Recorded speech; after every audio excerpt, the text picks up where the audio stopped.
देखिए, इस वीडियो में हम क्लास 10th का जो अर्थशास्त्र विषय है मुद्रा और साख, इसका हम अगला क्वेश्चन करेंगे। क्वेश्चन है हमारा, ऋण के औपचारिक और अनौपचारिक स्रोतों में क्या अंतर है। या फिर आपको इसी क्वेश्चन को घुमाकर पूछेगा तो ऐसा पूछ सकता है कि साख के प्रमुख स्रोतों की व्याख्या करें। तो साख के प्रमुख स्रोत जो है ऋण के जो औपचारिक और अनौपचारिक, ये दोनों जो स्रोत हैं यही आपके साख के स्रोत भी कहलाएंगे। ठीक है, अब देखिए दोनों में अंतर हम देखते हैं।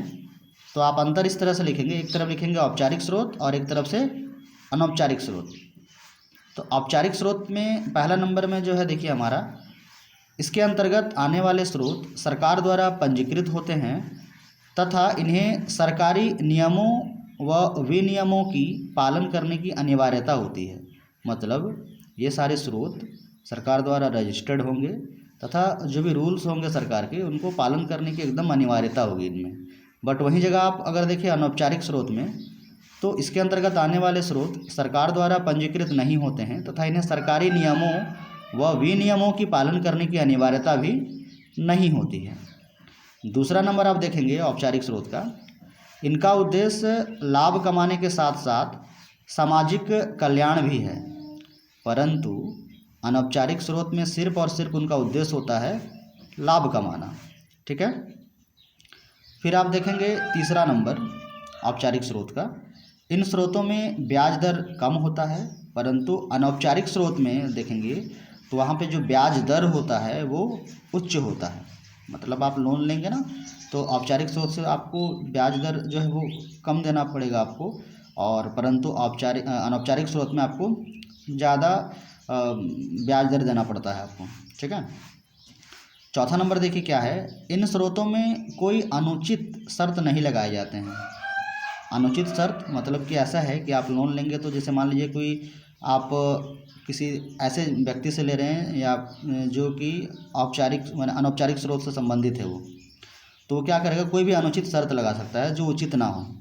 परंतु आप अगर कोई अनौपचारिक स्रोत से अगर आप ऋण लेते हैं तो संभावना होती है कि वो कोई अनुचित शर्त लगाए। जैसे मान लीजिए आप किसी व्यक्ति से आपने मान लीजिए उधारी लिया है, तो ऐसा शर्त लगाता है कि मान लीजिए की बात है 100 रुपये आपने लिया और वो शर्त लगाता है कि आप 1 महीने में वापस नहीं कर पाए तो मैं तुम्हारी ये ज़मीन ले लूँगा। ठीक है, तो इस टाइप की शर्त अनुचित माने उचित ना हो। ठीक है, तो इस टाइप की जो शर्त है वो अनौपचारिक स्रोतों में लगाई जाती है। ठीक है, तो ये अंतर है औपचारिक और अनौपचारिक स्रोत में। नेक्स्ट देखिए 5वां नंबर, इन स्रोतों के अंतर्गत बैंक सहकारी समितियां आती है। ठीक है, सहकारी समिति, बैंक तो आप समझ रहे होंगे, सहकारी समिति देखिए किसको बोलेंगे, जो सरकार को सहायता देने के लिए जो समितियां बनी होती है उनके रूल के हिसाब से वो काम करती है। ठीक है, तो वो सारे सहकारी समिति और बैंक ये सारे औपचारिक स्रोत के उदाहरण हैं। जबकि अनौपचारिक स्रोत का आप देखेंगे तो इसके अंतर्गत देखिए साहूकार है, व्यापारी है, नियोक्ता, मित्र, ये सारे कोई आते हैं। साहूकार आप समझ रहे हैं कोई व्यक्ति होगा, या व्यापारी भी कोई व्यक्ति होगा, नियोक्ता वैसे कोई कंपनी होगी जो प्राइवेट है ना, जो नियुक्ति करती है वो, है ना, या फिर मित्र कोई भी आपका, ये भी व्यक्ति कोई भी दोस्त आपका हो सकता है। इन सबसे अगर आप ऋण लेते हैं तो ये क्या हो गया, ये आपके अनौपचारिक स्रोत हो गए। तो इस प्रकार आपको समझ आ रहा है कि औपचारिक और अनौपचारिक स्रोत क्या है। आपको जब कभी अंतर लिखने दे तो आप इस तरह से कॉलम बना के लिखेंगे तो आपको याद करने में सुविधा होगा और उसमें आपको ज़्यादा अच्छा नंबर भी आते हैं। ठीक है, तो इस वीडियो में हम इतना ही करते हैं, फिर मिलते हैं अगले वीडियो में। धन्यवाद।